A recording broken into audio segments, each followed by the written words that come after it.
It's strange how you can grow up in a house full of people and still feel invisible. That's what my childhood was, crowded but lonely. I was the middle child between my older sister Lila and my younger brother Evan.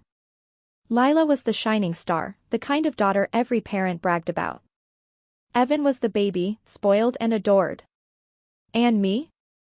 I was the irresponsible one, which in my family meant the forgotten one. I didn't realize how deep that wound ran until years later, but even as a kid, I felt it. I remember birthdays where Mom would buy Lila a fancy cake and I'd get store-bought cupcakes with a single candle. Family dinners where Dad would ask Lila about her grades or Evan about his soccer games, and when it came to me, he'd just nod and move on. "Maya's fine," he'd say, like I wasn't sitting right there. I tried not to care. I told myself it didn't matter, that being the quiet one was a strength. But when you're constantly overlooked, you start to shrink into the background, like a ghost haunting your own life. Things got worse as we got older. Lila became the family's pride, a marketing genius, as Dad called her. She started her own lifestyle brand in her 20s, posting polished videos about wellness and empowerment while treating everyone around her like accessories. Mom ate it up. "You should learn from your sister," she'd say every time I came home for the holidays. "She's building something real." I was building something too, just not the kind they understood. I'd started a small creative agency called Emberline Studios. It wasn't glamorous, but it was mine. I poured everything into it, late nights, every dollar I saved, all the parts of myself no one else seemed to value. The first time I landed a major client, I called my parents, excited to share the news. Mom's response? "That's nice, dear. Did you see Lila's new campaign? It's going viral." I remember hanging up the phone and sitting there in silence, my excitement turning into something cold and heavy. No matter what I did, it was never enough. Then came the family celebration that changed everything. It was Dad's retirement party, and Mom went all out. She rented a hall, ordered catering, and made sure everyone knew this was a big family moment. I almost didn't go, but guilt won, like it always did. When I arrived, Lila was already there, surrounded by a small crowd. She was wearing a designer dress and talking loudly about her brand's expansion. I walked over to greet my parents, and Mom handed me a name tag. "Put this on," she said. I looked down at it, and froze. The tag read, "Guest, limited access." I thought it was a joke, but when I looked up, Mom was already walking away, chatting with one of her friends. My throat tightened. "Mom," I called out, "what's this supposed to mean?" She waved her hand dismissively. "Oh, it's just for the event staff and plus ones. Don't make a scene." I wasn't staff. I wasn't a plus one. I was her daughter. But apparently, even that title had an asterisk. The rest of the night passed in a blur of polite smiles and quiet humiliation. Every time someone came up to me, they'd glance at my tag and ask, "Oh, who are you here with?" I'd just point toward my family and watch their awkward expressions.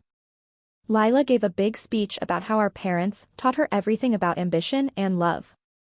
Everyone clapped, and my parents glowed with pride. No mention of me, of course. I left early, smiling on the outside, shattered on the inside. On the drive home, I pulled over on the side of the road and cried harder than I had in years. Not because of the name tag, but because I finally realized the truth. I could burn myself out trying to earn their love, and it would never be enough. They didn't see me, and maybe they never would. The next morning, something in me shifted. I stopped trying to prove myself to them and started focusing entirely on me. I restructured Emberline Studios, expanded my services, and hired a small but loyal team. I networked, I hustled, and for the first time in my life, I wasn't doing it to impress anyone. Within 2 years, the agency exploded in popularity. We started working with major brands, even some that competed with Lila's company. The irony was poetic. I watched from afar as Lila's brand plateaued. Her numbers were dropping, her reputation fading as new competitors rose. She started posting vague, emotional captions about staying strong in hard times. Mom called one day to ask if I could help Lila out with marketing. I almost laughed. You mean the sister I wasn't even family enough to invite on stage? There was a pause, then Mom sighed. Don't be dramatic, Maya. You're successful now. Be the bigger person. I already am, I said, and hung up. That was the moment I stopped being the invisible one. I wasn't angry anymore, just done. But deep down, I knew karma wasn't done with them yet. And when it finally came around, it would hit harder than they ever expected. The months after that call felt like breathing for the first time. I threw myself into my work completely. Emberline Studios was thriving, and I was finally surrounded by people who saw me, not just what I could do for them. My team respected me. My clients trusted me. For once, I didn't feel like a background character in someone else's story. Every win was mine alone. But even with the success, there were days when the silence from my family felt heavier than I'd admit. They didn't come to my office opening, never congratulated me when Emberline got featured in a major business magazine. I saw Mom like one of those ghosts from your past who only appears when they need something. And sure enough, one evening, her name flashed on my phone again. I almost ignored it but answered out of habit. Maya, she said in her best sweet mother voice, you'll never guess what's happening. Lila's getting married. I hesitated, unsure how to react. That's nice, I said finally. Yes, it's wonderful. She's marrying Andrew, you remember him? That charming entrepreneur she met at that seminar in LA. Mom was practically squealing through the phone. We're planning a huge celebration, destination wedding, vineyard venue, the works. It's going to be magical. You'll come, of course. I almost laughed.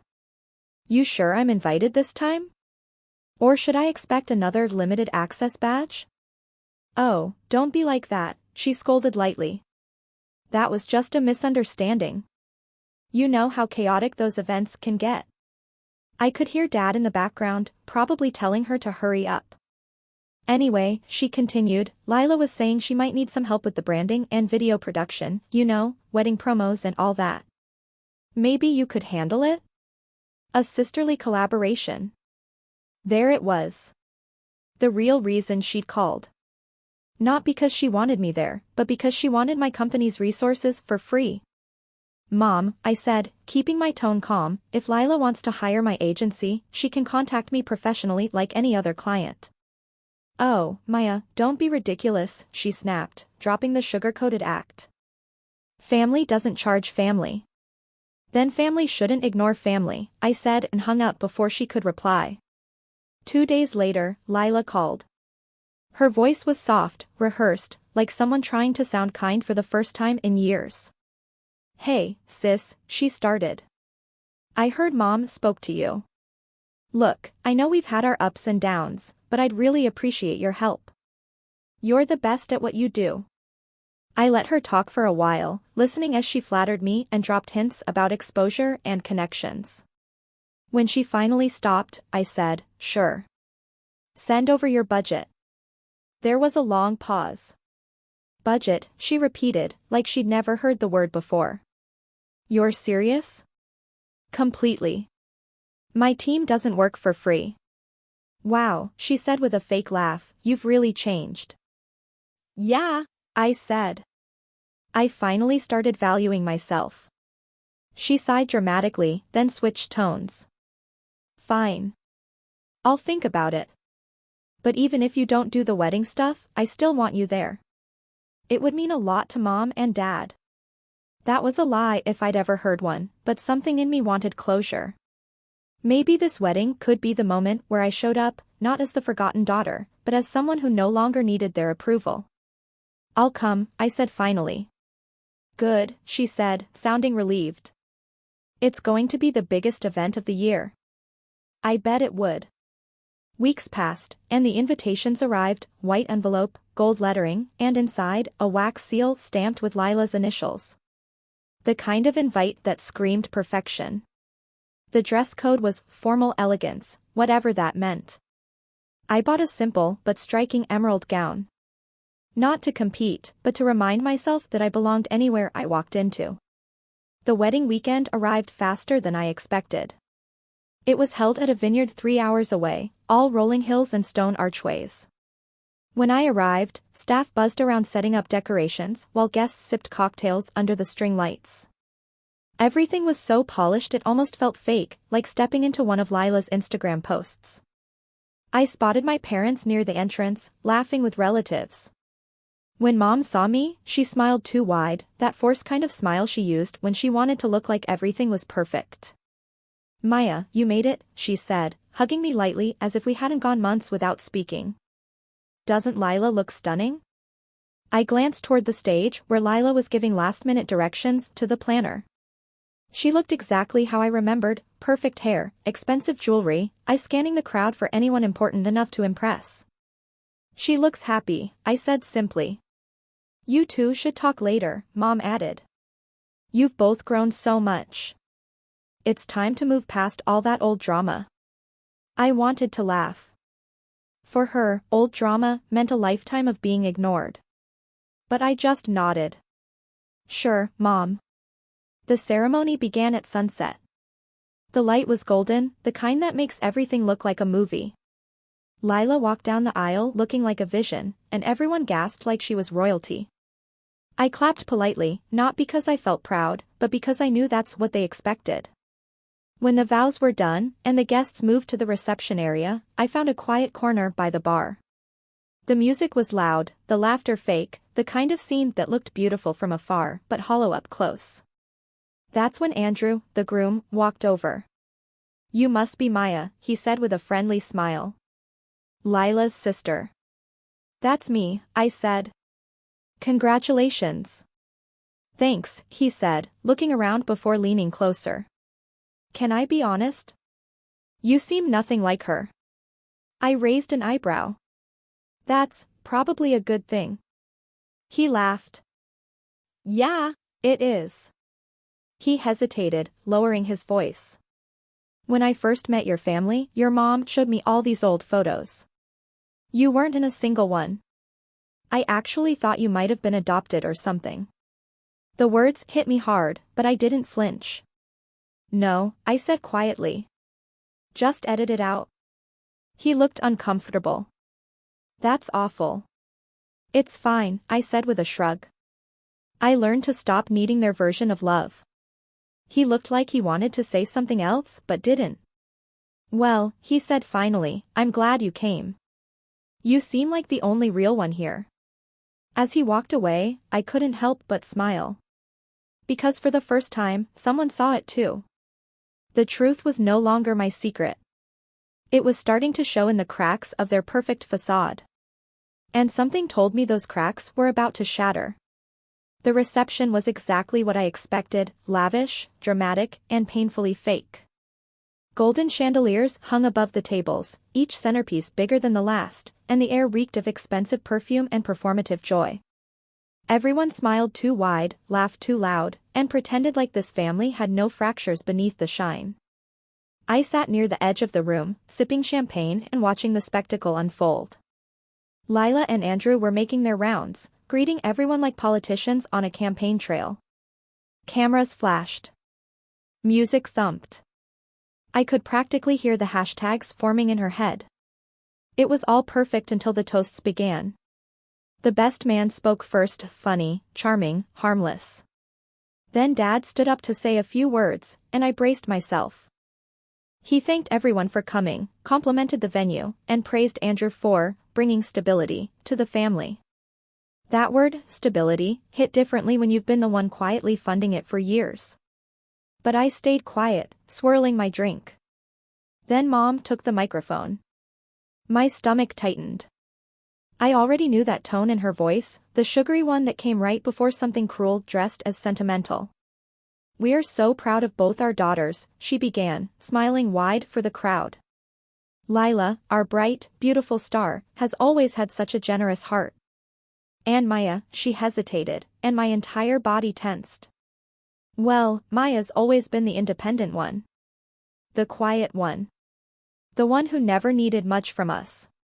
A polite chuckle rippled through the crowd. I forced a smile, even as my throat burned.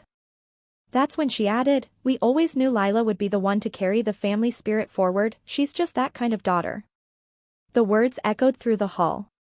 I felt every pair of eyes flick toward me, a mix of pity and confusion. Lila smiled sweetly, pretending not to notice. I could feel my pulse in my ears. The same story, all over again, different day, same humiliation. Only this time, I didn't walk away. I sat still, calm, quiet, and I smiled right back at her. Because for the first time, I had a plan. When the toasts ended, I excused myself, stepping outside to breathe. The night air was cool, and the vineyard stretched endlessly under a soft moonlight. My car was parked near the service area, where I'd stashed something earlier, a simple hard drive labeled Lila_wedding_final.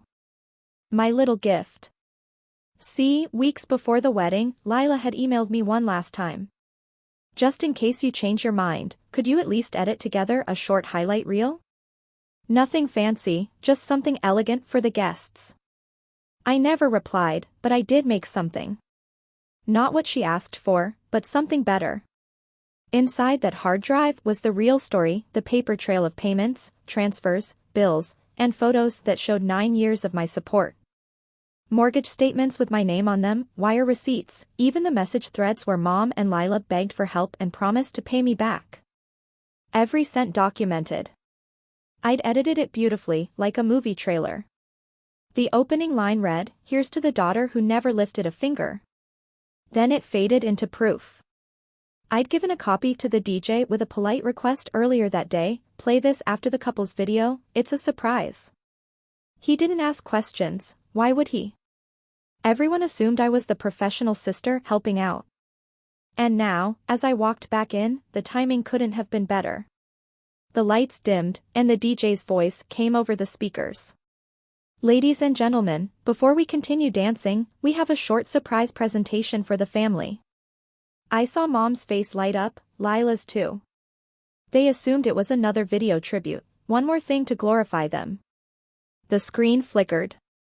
The first photo appeared, Lila and Mom smiling in front of the old house. Then text faded in, the home that almost wasn't saved until Maya stepped in. The next slide showed a scan of a mortgage payment confirmation with my name under sender. The room grew quiet. Then came utility bills, rent transfers, credit card payoffs, groceries, tuition payments, each one time-stamped, each one proof. The background music was soft, cinematic, and hauntingly beautiful. People began whispering. Lila froze, eyes wide. Mom's jaw dropped. Dad went pale. The final line appeared on screen, but apparently, I never lifted a finger. Fade to black. Silence. For a long, breathless moment, no one moved. Then I stood up, calmly picked up my clutch, and started toward the exit. Lila called out my name, voice cracking. "Maya, what the hell is this?" I turned just enough to meet her eyes. "The truth," I said. "You wanted my help for your wedding. Consider this my contribution." Gasps rippled through the crowd. Someone muttered, "Oh my God." Another whispered, "Is that real?" I didn't stop walking. "Maya, wait." Mom shouted, rushing after me. "You can't just," I turned, sharp enough to make her flinch. "I didn't humiliate you, Mom. I just stopped hiding what you already did." Her face fell. The DJ awkwardly killed the projector, but the damage was done. The whispers were spreading fast. I walked through the doors, the night air hitting me like freedom. I didn't cry this time. I didn't shake. I just felt done. That night, my phone didn't stop buzzing, calls, texts, messages from relatives who'd finally seen the truth for themselves. I didn't answer any of them. I poured a glass of wine, sat on my balcony, and watched the city lights shimmer like I'd just reclaimed something that was always mine.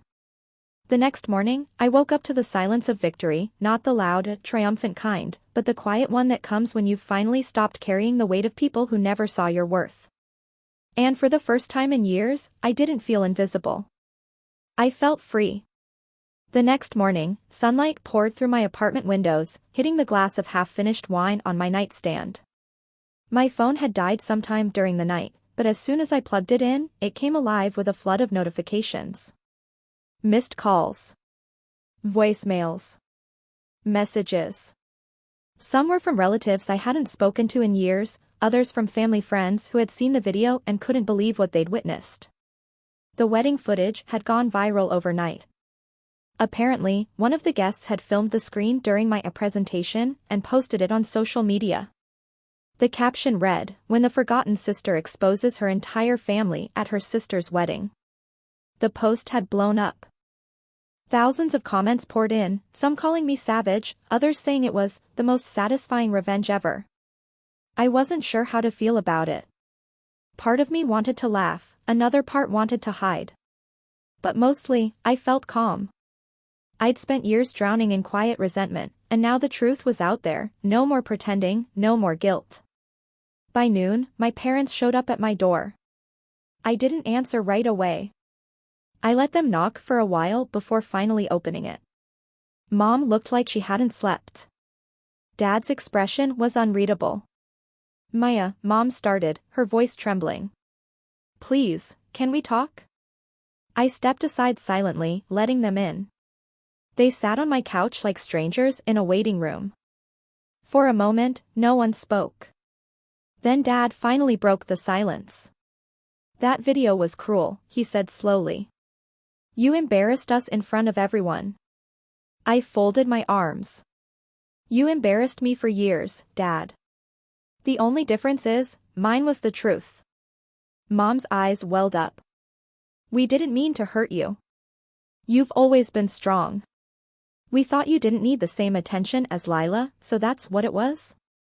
I cut her off. "You ignored me because I didn't need you enough?" Her lips quivered. "We just wanted peace in the family." "Peace?" I scoffed. "You mean silence. You wanted me quiet so your golden child could shine without guilt." She burst into tears, and for once, I didn't feel bad.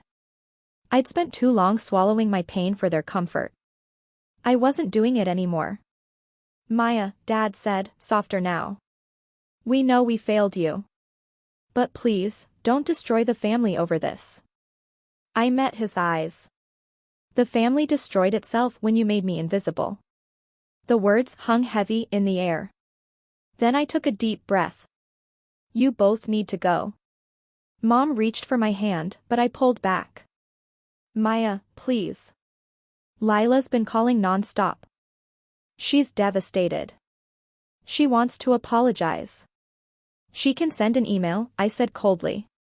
They left quietly, defeated, and for the first time in my life, I didn't feel guilty watching them walk away. Over the next week, the fallout was messy. The video had spread far beyond our circle, becoming a viral story about the forgotten daughter's revenge. Some news outlets even picked it up. I stayed quiet through all of it.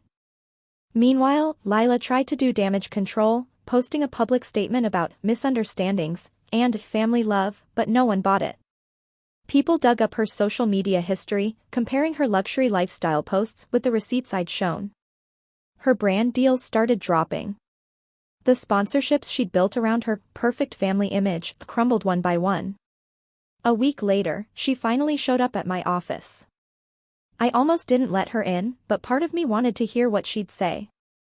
She looked nothing like the glowing bride from that night, makeup smeared, eyes red, hands shaking. "Maya," she whispered, "I lost everything." I stared at her, silent. She took a step closer. "I didn't mean for any of this to happen. I was stupid. I took your help for granted. I thought you'd always be there." "That's the problem," I said. "You never thought about what I needed. You just assumed I'd keep giving." "I'm sorry," she said, tears spilling down her face. "I'll spend the rest of my life trying to fix it." "Don't," I said quietly. "I don't want you to fix it. I just want peace." She nodded slowly, broken in a way I never thought I'd see. "Can we ever be sisters again?" she asked. I looked at her for a long moment. Maybe someday. But not now. She cried harder, then turned and left. Watching her go, I didn't feel triumphant. Just free. That night, I walked down to the pier near my apartment, the one place that had always calmed me. The city lights shimmered across the water, reflecting like scattered stars. I thought about everything that had happened, the humiliation, the years of silence, the night I finally chose myself. I thought about the version of me who used to wait for love that never came. She was gone now. Replaced by someone who didn't need to beg to be seen. My phone buzzed again, a message from an unknown number. It was from a journalist asking if I'd like to share my story publicly. For a moment, I considered it. But then I smiled and deleted the message. I'd already told my story. The right people had heard it. I didn't need an audience anymore. A few months later, I sold my small apartment and bought a house near the coast, quiet, peaceful, mine. I started volunteering for a women's support foundation, helping others who had been made to feel invisible by their families. It felt good to use my pain for something meaningful. Sometimes, I'd get letters from people who'd seen the video online, thanking me for giving them courage to stand up for themselves. I never responded, but I kept every letter in a little box by my bed. One morning, while watching the sunrise from my porch, I realized something simple yet powerful: revenge hadn't healed me, truth had. I didn't need to ruin anyone's life to reclaim my own. All I needed was to stop living in their shadow. And so, I let the past go. No anger, no regret. Just peace. For the first time in my life, I wasn't the quiet one, or the independent one. I was just me, whole, seen, and finally free.